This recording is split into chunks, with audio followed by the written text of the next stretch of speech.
నమస్తే, welcome to news hour. Details చూద్దాం.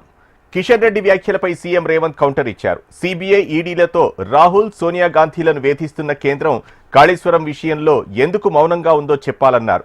కేసీఆర్, హరీష్, కేటీఆర్లను కేంద్రం రక్షిస్తోందని ఆరోపించారు. కేసీఆర్ను అరెస్టు చేయించేదాకా కిషన్ రెడ్డి పేరు కిషన్ రావుగానే పిలుస్తామని అన్నారు సీఎం రేవంత్. కాళేశ్వరం కూలేశ్వరం అయిపోయింది, పక్కనే ఉంది. 1,00,000 కోట్లు దిగమింగి కాళేశ్వరం ఏటీఎంగా మారిందని మీ మోడీ గారే చెప్పిండ్రు కదా. సిబిఐ విచారణకు మీకు పంపించి 6 నెలలు అయ్యింది. ఎవడడ్డుకున్నాడు? ఫార్ములా ఈ కార్ రేస్లో ఈడీ కేసుకు పంపించి 6 నెలలు అయింది. ఇవాళ కేటీఆర్ని ఎందుకో పిలుస్తలేరు. ఇవాళ కాళేశ్వరంలో కేసీఆర్ను, హరీష్ను కాపాడుతున్నది మీరు కాదా?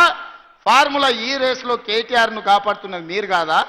మరి ఎందుకు ఆ సిబిఐ ఈడీ ఈరోజు కేసీఆర్, హరీష్, కేటీఆర్ను విచారణకు కూడా పిలిపిస్తలేరు, అరెస్టు చేసి లోపల పెడతలేరంటే కిషన్ రెడ్డి గారు నల్లికుట్ల మాటలు మాట్లాడుతున్నారు. నాకేం తెలుసు, నేనెట్లా చేస్తాను?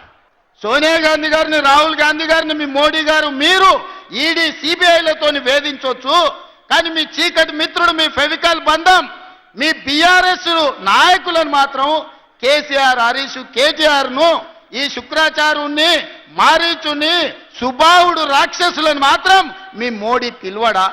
ఎందుకు కంచేసి కాపాడుతున్న కిషన్